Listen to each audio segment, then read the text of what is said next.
नमस्कार दोस्तों, एक नई लर्निंग के साथ हाजिर हूँ और आज की इस स्टॉक लर्निंग में हम लोग जानने की कोशिश करेंगे एग्रोटेक्स वाली कंपनी को जो एग्रीकल्चर में कंपनी कामकाज कर खुद का काम एग्रीकल्चर से नहीं है लेकिन एग्रीकल्चर बेस्ड कामकाज करती है।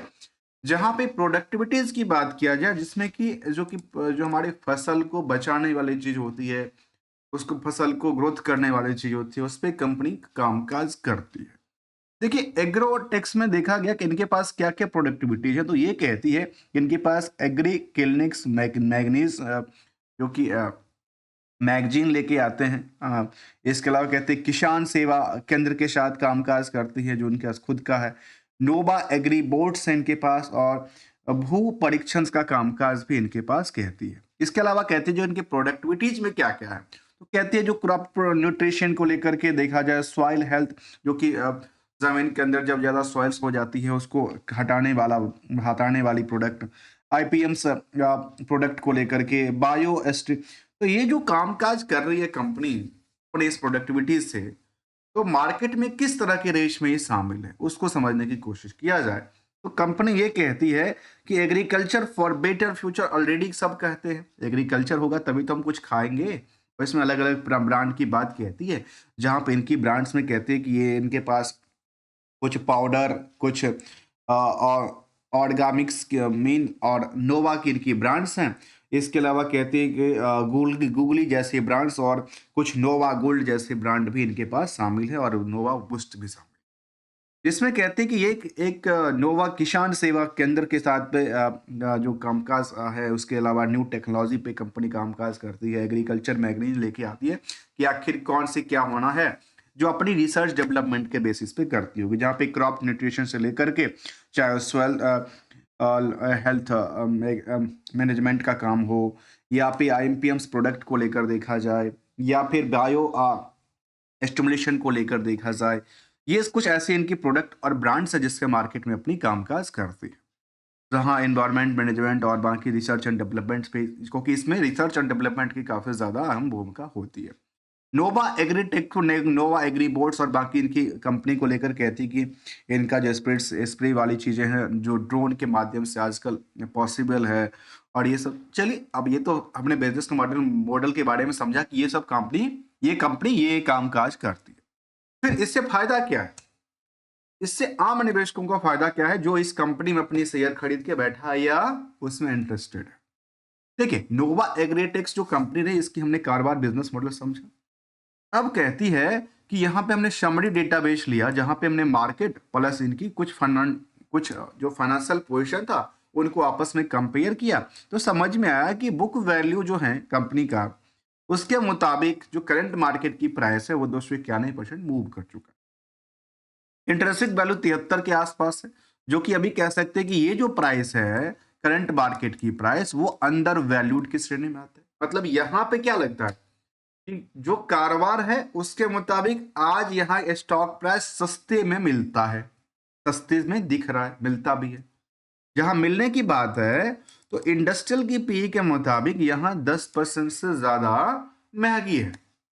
एक तरफ इंट्रिंसिक वैल्यू के मुताबिक अंडर वैल्यूड है, एक तरफ इंडस्ट्रियल पी और स्टॉक पी के मुताबिक 10% से ज्यादा क्या है, ओवर वेटेज की बात कहती है। कहां से, अर्निंग पर शेयर के बेसिस पे। जहां number of share 9 crore 25 lakh कहती है और मार्केट कैप करीब 995 करोड़ 600 करोड़ के आसपास मान लेते हैं। देखिए इसको लेकर यदि देखा जाए तो कंपनी की अच्छी बात यह है, छोटी सी कंपनी पर मार्केट में जो प्रमोटर का कंट्रोल है वो करीब करीब 60% होल्ड करती है।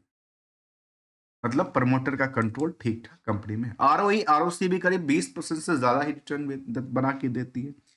जहां debt to equity 0.28 current ratio की नंबर काफी ज्यादा बड़ा दिखता, तो मुझे शायद एक डॉटफुल निकल के आए, क्या कंपनी ने कुछ आउटस्टैंडिंग पार्ट छोड़ा है कि नहीं पा रहा हो रहा है। तो अभी तक के डेटाबेस के मुताबिक जो फाइनेंशियल के अलावा जो बैलेंस शीट शामिल किया होगा उसके मुताबिक जब हमने समझ में आई तो कंपनी अपने बिजनेस मॉडल से अपनी इस प्रोडक्टिविटीज बेच करके 11% तक की सेविंग कर पाती है, जिसमें कि including the other source of income also. और साथ में इसके मुताबिक आप मार्केट की आउटस्टैंडिंग देखेंगे तो वो करीब कहता है कि सेल्स के आधार पे 46% और प्रॉफिट के आधार पे 440% की आधार की बात कहती है। एग्जाम्पल तौर पे बताऊं तो 100 रुपए के बदले यदि हम बात करूं 100 रुपए के प्रॉफिट के बदले मार्केट में आज भी इनके पास 440 रुपए की उधार रखी है।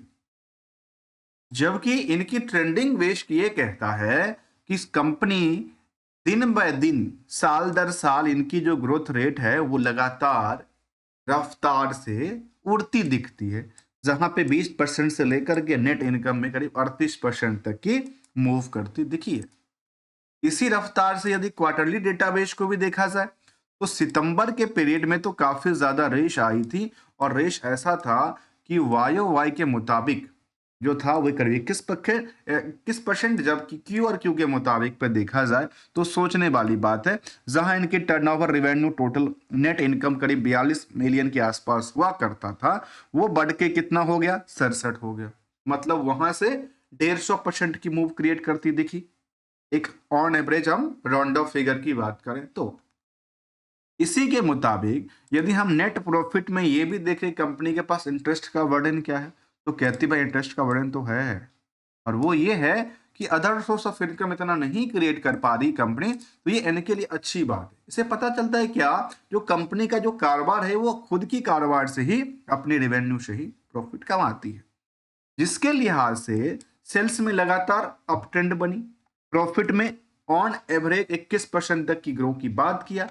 रिटर्न ऑन इक्विटी नहीं दे रही है क्योंकि लिस्टिंग ही बाद में हुआ है, जबकि रिटर्न ऑन इक्विटी इनको बैकिंग सपोर्ट के लिए बेकरार बैठी है, जो कि 22% तक की ऑन एवरेज लास्ट कुछ पीरियड की डेटाबेस के मुताबिक कहती है।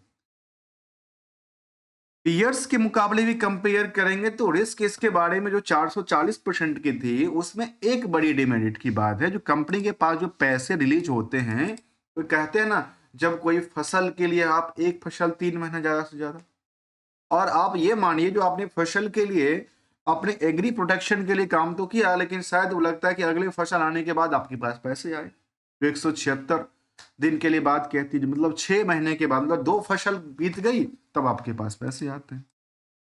तो ये थोड़ा सा डिमेरिट की बात की।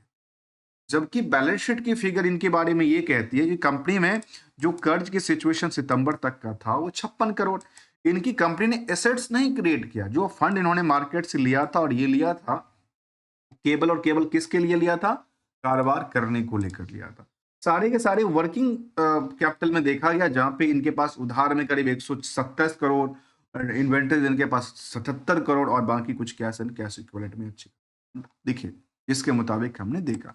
यदि H1 के डेटाबेस के मुताबिक आप देखते हैं तो ये कह सकते हैं कि करीब करीब 82 और 41 को आप एड ऑन करते हैं तो करीब कितना होता है 123 करोड़।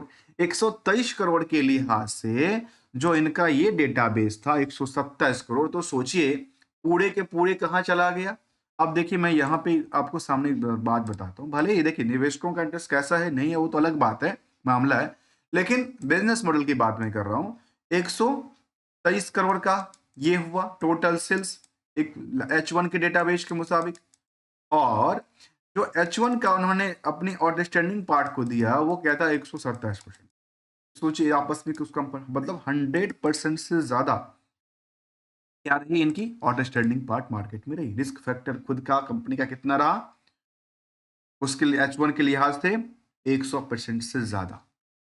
जबकि निवेशकों का इंटरेस्ट जानने से पहले यदि हम पीयर्स का इंटरेस्ट को जाने तो पीयर्स में जहाँ पे फैक्ट और कोडमंडल्स इंटरनेशनल और चंबल फर्टिलाइजर जैसी कंपनी शामिल है जो कि इसी चीज से डील करती है, यूरिया और प्रेस्टाइज में डील करती है। वहीं पे इन कंपनियों में इनका जो रेशियो है परसेंटेज वाइज अर्निंग करने का वो थोड़ा सा ज्यादा है, जबकि रिस्क फैक्टर भी काफी ज्यादा लिया। और केवल रिस्क फैक्टर इसी ने नहीं लिया, रिस्क फैक्टर तो और भी कंपनियों ने लेके रखा, जहां पे RCFE की बात करें, राष्ट्रीय केमिकल फर्टिलाइजर की बात करें तो सोचिए 1% कमाती है और कितना 1400% की मार्केट में आउटस्टैंडिंग छोड़ के रखी है। ये उसके कंपैरिजन तो काफी बेटर दिखती है। चलिए अगली बात कहती है जो निवेशकों का इंटरेस्ट कंपनी में ये जाहिर करता है कि कंपनी में 80 से 90 हजार निवेश निवेशकों का पैसा लगा हुआ है और एफआई तो नहीं है लेकिन डीआई की भूमिका इसमें रही है, जिसमें क्वांटम स्टेट इन्वेस्टमेंट फंड की बात रखी थी। प्रमोटर साइड के देखा है तो प्रमोटर में देखा गया कि इसमें Suraksha agri retails India private limited और कुछ इनकी कंपनी है जो कि प्रमोटर से बिलोंग करती है, और साथ में जो आम पब्लिक की भूमिका है उसमें 36% की होल्डिंग में कोई बड़ी निवेशकों का तादाद नहीं दिखता। इसके अलावा कुछ और अदर सोर्स में देखा गया श्रीनिवासा राव की नाम शामिल करता। अब ये क्या इनके लिंक की बात कहती है, मैनेजमेंट से बात कहती है कि नहीं कहती है? इसमें कोई इनकी मैनेजमेंट की बात करें जिसमें कि इनकी मैनेजमेंट की बात करें तो काफ़ी सारे नाम इसमें शामिल है, और श्री पुरातना की नाम कहती हैं, राव की बात इनका नाम शामिल तो नहीं कहता है। लेकिन चलिए चार्ट लेवल को एक नज़र समझने की कोशिश करते हैं। इसको कहते हैं हम लोग टेक्निकल ट्रेंड। हम कोई आपको इंडिकेटर की बात बिल्कुल नहीं करने वाले। देखिए यहाँ पे क्या हुआ, मार्केट ने अप डाउन के सिचुएशन झेला, मार्केट ने फिर एक बॉटम से लेकर उछलती हुई नजर आई। तो देखिए यहाँ पे बॉटम पे जिन्होंने रिस्क लिया उसके लिए क्या बना, ये तो मक्खन मारने वाली बात हो गई, और यहाँ पे आकर के दोबारा मार्केट में प्रॉफिट बुकिंग किया। यदि वहां से प्रॉफिट बुकिंग भी किया होगा तो शायद अच्छे खासे रिटर्न के साथ किया होगा। इसके पश्चात यदि हम चर्चा करें इन कंपनी को तो रिस्क वर्सेस रिटर्न के एक्सपेक्टेशन में ये लगा कि रिटर्न का जो पॉइंट है वो काफी ज्यादा दर्ज करती है, जबकि कंपनी में रिस्क फैक्टर केवल एक दर्ज करती है, और वो है डेटर्स डे को लेकर।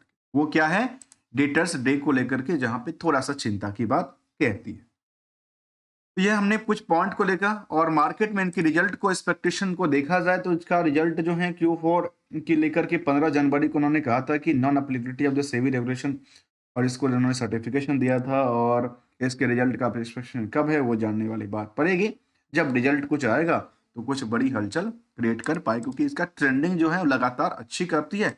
कहते हैं ना कुछ जेम्स स्टॉक भी हो सकते हैं जहाँ पे मार्केट के मूवमेंट के मुताबिक अच्छी खासी रेस में भागीदारी क्रिएट कर सकती है। तो हमने इसको जानने की कोशिश किया। कंपैरिजन यदि इसको सेंसेक्स से करके देखें चार्ट लेवल पिछले एक साल की चार्ट ग्राफ के मुताबिक, सेंसेक्स में 6% तो इसमें 9% की वृद्धि देखी गई है। जबकि इसके अलावा यदि इस कंपनी को आप इसके पीयर से कंपेयर करते हैं तो इसके पीयर्स में आता है कोरमंडल्स आता है, फॉस्फेट्स आता है, और कोटिक जैसी कंपनी शामिल कहती है।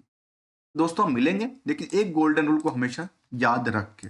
मैं ये नहीं कहता हूँ हमने बॉटम पे यहाँ पे लिया और यहाँ पे आकर के टारगेट फिक्स हुआ, ऐसा नहीं देखा गया, क्योंकि मार्केट में यहाँ भी कोई ले रहा है, यहाँ भी कोई लिया, तो यहाँ भी टारगेट को अचीव किया, टारगेट को फिक्स किया। अब समस्या ये है जो हम लोग कहते हैं कि टारगेट क्या होगा, बॉटम की क्या होगा। दोस्तों कोई टारगेट बॉटम यदि ऐसा होता, मैं मार्केट की बात कहूँ सिंपल शब्दों में, तो फिर सब ये जो ट्रेडिंग कर रहे हैं रोज के रोज, ये होता ही नहीं। सब एक भरोसे बैठे होते, हर समय कोई ना कोई ले रहा है, हर समय कोई ना कोई बेच रहा है। तो ये मार्केट है, और मार्केट में यदि लॉन्ग टर्म में देखते हैं तो फिर लॉन्ग टर्म में तो ग्रोथ धीरे धीरे बढ़ नहीं जाता, लेकिन अपनी जो लक्ष्य होती है उसको अचीव करने के लिए आपको प्रॉफिट को बुक करने की जरूरत पड़ती है, और अपने कैपिटल को बचाने के लिए एसएल करने की यूज पड़ती है, जिसको अपने खुद के एक्सपेक्टेशन के बेसिस पे होती है। क्योंकि कोई 10% रिस्क लेकर के रात को सो नहीं पाता, और कंपनी खुद की रिस्क फैक्टर की बात करूं तो 100% से ज्यादा की H1 का रिस्क लेकर भी कंपनी कामकाज करती है, और पैसा कितना कमाती है, केवल 11% की बात। मिलेंगे कुछ नई पॉइंट के साथ, नई लर्निंग के साथ। तब तक के लिए यदि आपको अच्छा लगा हो तो वीडियो को लाइक, चैनल को सब्सक्राइब करना मत भूलिएगा। विदाउट किसी, we are not a trader, not an advisor, only as a learner. यदि आप better learning, understanding and awareness को सपोर्ट करना चाहते हैं तो ज्वाइन बटन को क्लिक करके बस क्लिक करना है और सपोर्ट हो जाएगी। मिलेंगे कुछ, तब तक के लिए थैंक्स फॉर ज्वाइनिंग अस।